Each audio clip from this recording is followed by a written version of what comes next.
کوزدر چکدره پیشنګټ کې تابع شوی پرانیستي عدالت ته د وینا په وخت د کوزدر ډیپټي کمشنر ویلي دي چې د وزیر اعلی خیبر پښتونخوا په هدایاتو ولس ته پیښو مسلې د هغې په درشل حل کولو دپاره په کوزدر کې د کلي کچرو تابعګانې شروع کړي دي چې حل طلب مسلې په موقع حل شي. د ډیپټي کمشنر کوزدر محمد عارف خان په مشرۍ کې تابع شوی پرانیستي عدالت کې تحصیل چیرمن ادینزې پیروشاه خان، اسسټنټ کمشنر چکدره سهیل خان، ډي پی او کوزدر سلیم عباس کلاچي په نمائندګۍ ایس ڈی پی او ادینزے فخر علم خان، ایڈیشنل اسسٹنٹ کمشنر سید سردار باچا په شمول وابډا، خوراک، فارسټ، صحت، تعلیم، زراعت، اریګیشن، سپورټس په شمول نورو ټولو محکمو ضلعي افسران یا نمایندګان او سیمې ګڼ شمېر مشران او کشران موجود وو. پرانیستي عدالت کې د سیمې مشرانو کشرانو لطیف احمد باچا، قاری نذیر احمد، سرتاج خان، نعیم الله خان، امان خان، چکدره بار صدر اسد خان، وکیل بہادر زیب خان، جاوید خیال،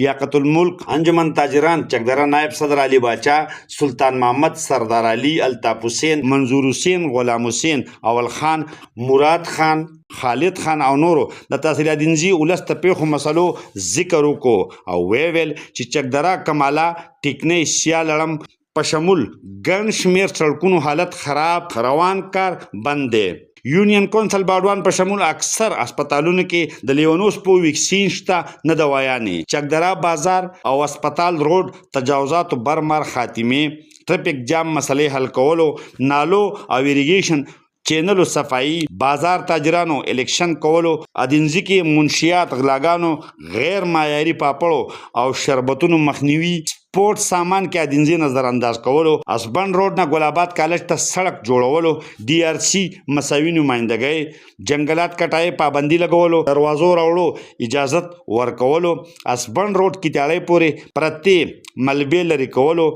باقی پاتې علماء کرامو ته اعزازي رجسټریشن دوباره کولو، بابیدیر په شمول پولیس تانو کیمرو ټیک کولو، اوچ اسبن پرایمري سکولونو کار شروع کولو، خوړونو اسکیویشن حدبندۍ کولو، سیټلمنټ او محکمو ابدا متعلق مسلو ذکر وکړو. وینا کوونکو انتظامی افسرانو ته خپل دروازې کلاو ساتلو او کلي کچرۍ کې ممبران اسمبلی په غیر موجودګۍ هم ټکونه وکړه. پرانیستي عدالت کې ډیپټي کمشنر کوزدر محمد عارف خان د ځینو مسلو د حل لپاره په مقام موجود افسرانو ته احکامات جاری کړل. د ولس ته یقین ورکړو چې په کلي کچرۍ کې شپېته لویې مسلې وړاندې کړې شوي چې کوم د وس نه بهر د متعلقه ذمه دارو ته لیږلی شي. ډیپټي کمشنر کوزدر اسسټنټ کمشنر ادینزي سهیل خان ته د سیټلمنټ افسرانو او ابدا متعلق شکایات کوونکو سره میټینګ کولو، ادینزي ته سپورټس فنډ ورکولو، سړکونو بند کار زر شروع کولو احکامات هم جاری کړي دي. محمد اسرار، خیبر نیوز، چکدره، کوزدر.